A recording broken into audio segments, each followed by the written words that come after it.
Yeah, so unfortunately, we do have 3 guys this week getting surgery, so our thoughts are with them. Jordan Anderson, he was actually scheduled a couple of weeks ago, but had an illness, delayed that, so he'll have surgery. And then also Demetrius Hill tore his ACL last week, so he'll have surgery this week. And unfortunately, after test on Sunday morning, Matt Bailey dislocated his shoulder, but also had some structural damage in there as well, so he'll have surgery this week and be out for the season. So unfortunate for those guys, but I did think that, on Saturday, several different occasions, there was Isaiah Adams got knocked out of the game for a minute. Hunter Whiteneck went in there and did a nice job, did some things, and then a couple of guys at other positions. We got a lot of wide receivers in the game that we hadn't been able to get in at that point. Our 2 young running backs, a couple defensive players. You saw Ashton Hollins make a big play, obviously Malik Elzy, so some positives that came out of a negative situation with some guys got some reps and continued to be pretty impressive what we saw during practice. So excited for that.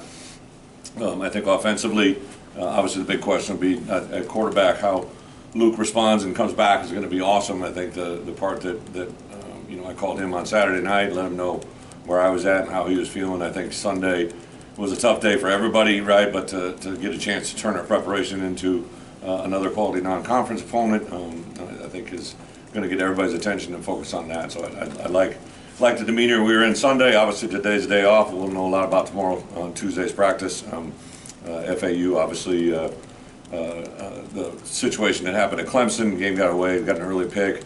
Obviously their quarterback got injured. That got confirmed today, right? So now they're playing with their starting quarterback, which we assume will be for us this week. But just the week before, right, they lost a tough game to Ohio, and Ohio, you saw what they did this week against Iowa State. So this is a very good football team, one that's got a lot of speed on the field, very well coached. Obviously, the coaches are in the beginning phase of their career there, so those guys are getting their feet wet, but they obviously were at Clemson last week, so they're not going to be intimidated or anything along the lines of walking into our stadium. So excited for the work week in front of us and see where we can go. With that, open up for questions. Brett, the same thing I asked Aaron. You know how hard Matt Bailey worked this winter and summer to get on the field in the first play of the game. He's just laying on the ground. As a human being, you just had to go. Well, yeah, twofold. That one play he had was really good.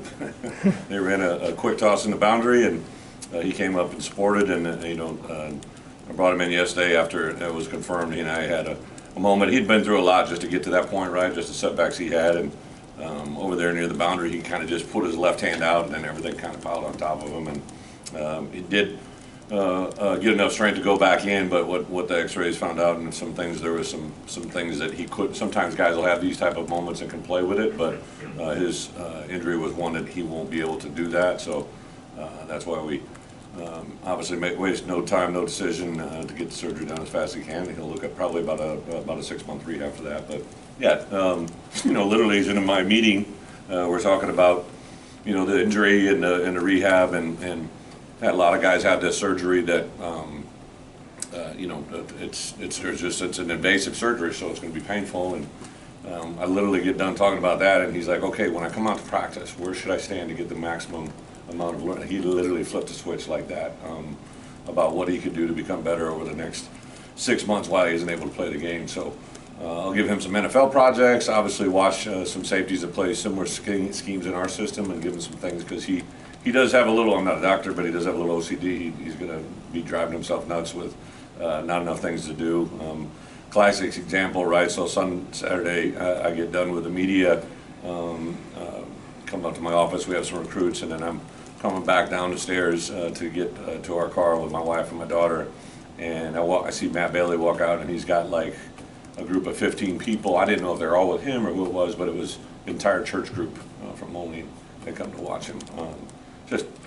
Yeah, it's good stuff, but tough. Coach, I know all games count the same, but is this one of those ones that is a must-win game for you to get where you want to go this season? I get the question, but I think from the outside world, that's probably one that you probably figured out from our room that this is the 4th game on our schedule. We talked about how the season lays out, right? We knew that we had obviously the opener, and then to go on the road to Kansas, come back and play a Penn State Big Ten game in Game 3 is unique. And then they have a non-conference opponent right behind it, but this is week 4 of 12.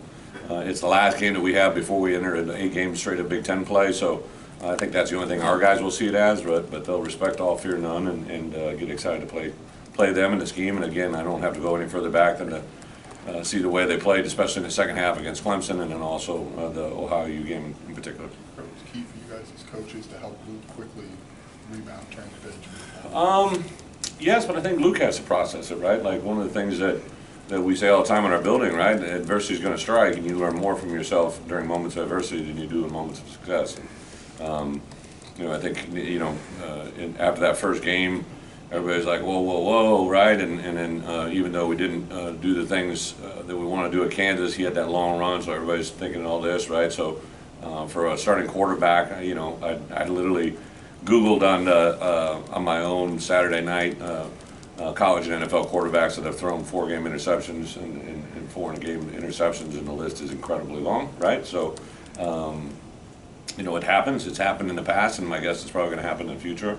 I just hope it doesn't happen to him again. And I think the parts that you have to take into account, like there were definitely reasons to those throws, right, and what they had and what occurred. I obviously vented a little bit after the game. There's a number of plays I've turned in very frustrating. Literally the first play on defense had a little bit of a situation 50 yards away from the ball.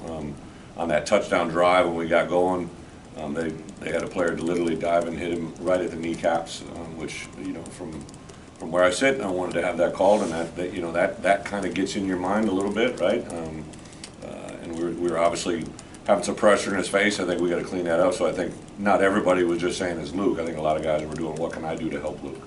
Bret, we've heard you talk a lot about complementary football. Yeah. Haven't seen that as much this year. What's important? How important is that to get back? Yeah, we need to see more of it, but there is a segment that I specifically showed to the guys. Last thing we showed. So when I get them at first on Sundays, it's usually pretty good corrective. Have big ears, big eyes, and learn. And then on the back end of it, before we jump into FAU, I showed them at the 6-minute mark, roughly the 6-minute mark.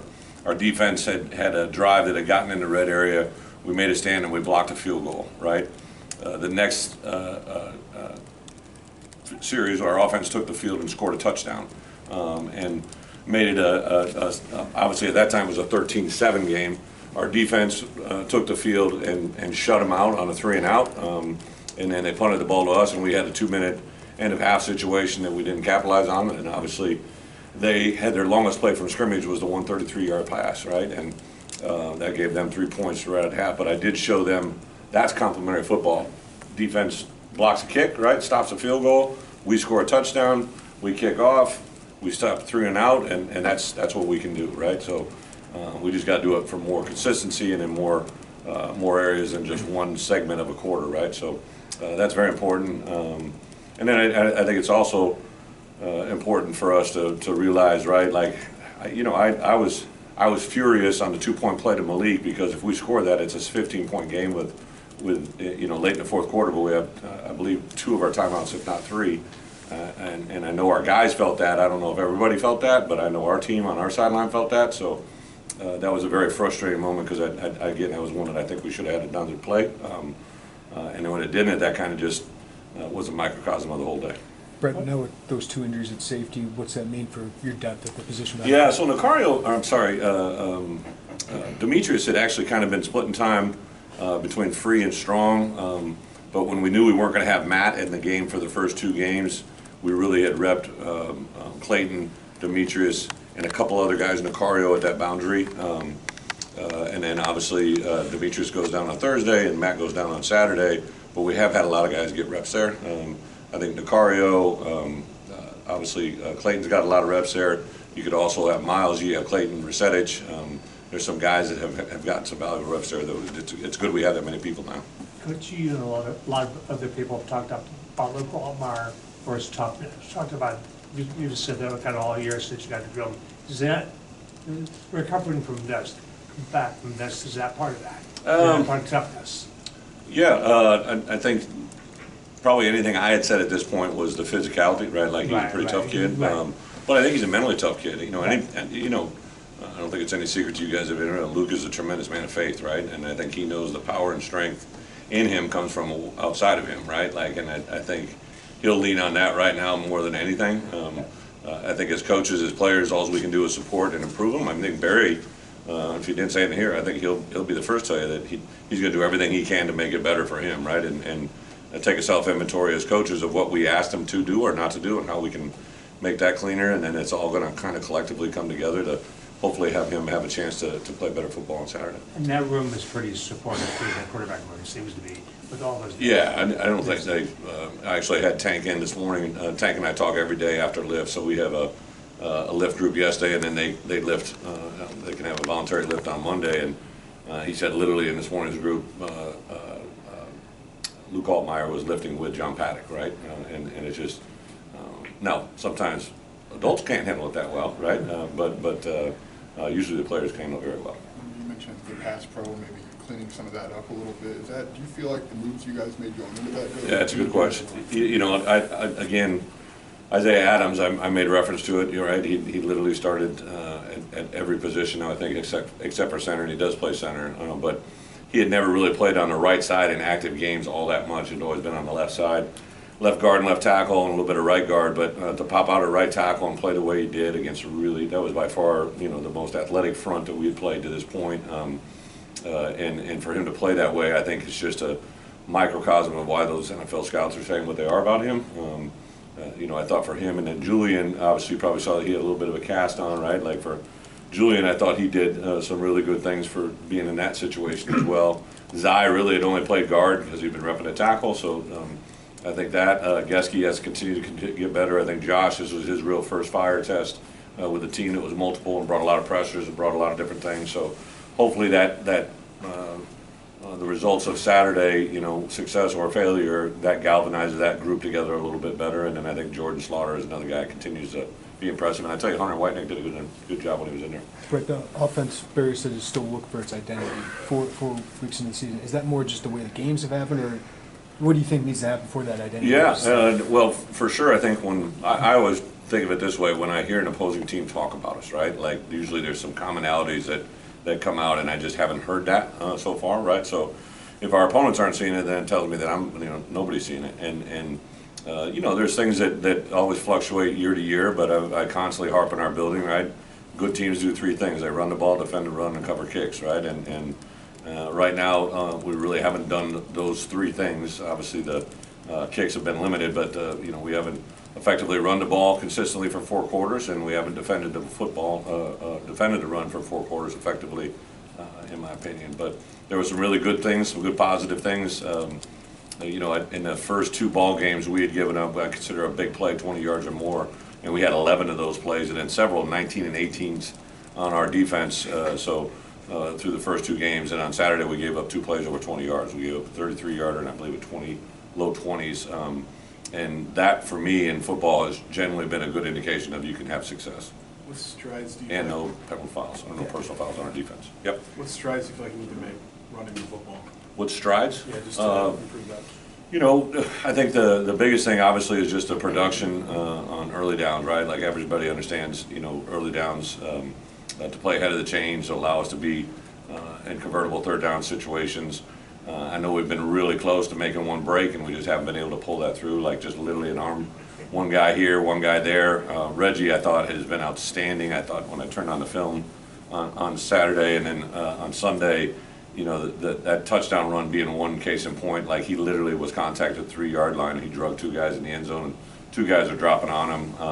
There's a couple plays that he read out and bounced around the edge and made enough, early on in that first drive. He had a dead play where a linebacker shot through, he bounced around the edge and got a 1st down. I think, and Bret brought this up to me, after the game, we select guys to come to the media, and Reg got out of there quick, probably had had people in town, and Bret reached out to him, and he said, literally, I just left, I'm already, halfway home, and he turned around and came back to do an interview with you guys. Reggie has just been so impressive to me since I've been here, and I just think people like that usually get rewarded in big ways eventually, and I think hopefully his day's coming. Does he get a bigger responsibility in the run game, or do you still want? Well, I think it's still a work in progress, but yeah, absolutely. I mean, anytime you show, not just your teammates, but your coaches, your abilities, right? I think that should increase, and we definitely, he started every game for a reason, right? Like he definitely has done that. He's probably played the most, not probably, he has had the most snaps, right? The first two games, kind of how it played out, skewed that ball in the third and fourth quarter. And then obviously this past weekend, once the 2-point failed against Malik, now we're in strictly 2-point mode or two-minute offense the whole way.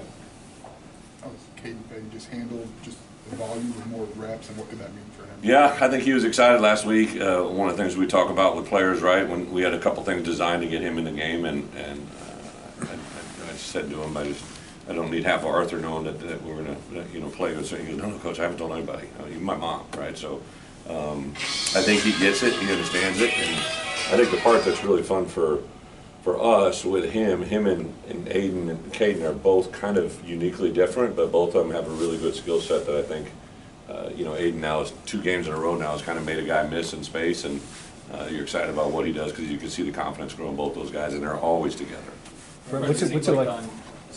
Sorry, and special teams, especially on kick return, been a little more aggressive and run the ball out. What do you like about that?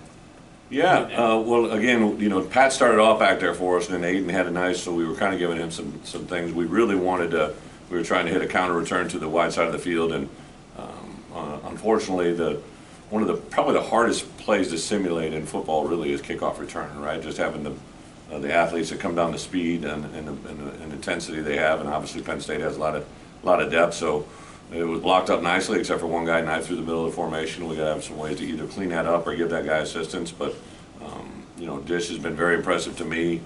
We got the return game finally going in the punt game as well, and I think that brings a dynamic aspect to not just your team, but also just from an energy standpoint. But makes a good play. Right, what's it like for you to watch Johnny Newton? Like when you watch his film, like the other day, like what? I think that first play is kind of a microcosm of our entire season at this point on defense. They got into a little bunch set on the boundary. They run a crack. They come down on Gabe, and Johnny probably recognizes that it's a pull by his guard, and the tackle's got blocking down him. He's literally across his face before the ball carrier's got the ball in his hands. And what I've learned in defensive football, coaching the defensive line, those instinctive players see things before the snap, and he was onto something there, right? It's the first step of the game. It's not like he heard a call or like he just recognized back was to my side, condensed split, and I think that's what popped it out. And he's really the one that he came over top, and destroyed the play, right? There's some early down pass rushes that he just gets vertical in a hurry. Keith, I give him a lot of time. Keith had a pretty significant bruise, and he struggled during the week and stayed with it, and he's been a very productive player through those 3 games, and I think that's what we got to have is our best players got to play well in every game, and those guys have been a good example of that through the last 2 games for sure. But typically we'd see Caleb able to get some touchbacks. Was it more schematic that you saw something, or was he dealing with something that would have... No, I think the first one, the first half, just wasn't a well hit. I think he'd be the first to tell you, and then coming out of the halftime, the wind had switched and was going that way, so we kicked with the wind. I wanted to be aggressive out of the start of the second half, and obviously that one was a mishit to our right. So yeah, but also we have David. Like literally, if there was another one, I was going to put David in on the kickoff. So I think competition brings the best out of people. And then the one thing I'd known about Caleb, there was a game last year where I had a little shaky, and he came back stronger than ever after. So I would expect Caleb to be at his best at this point forward. Thanks, guys.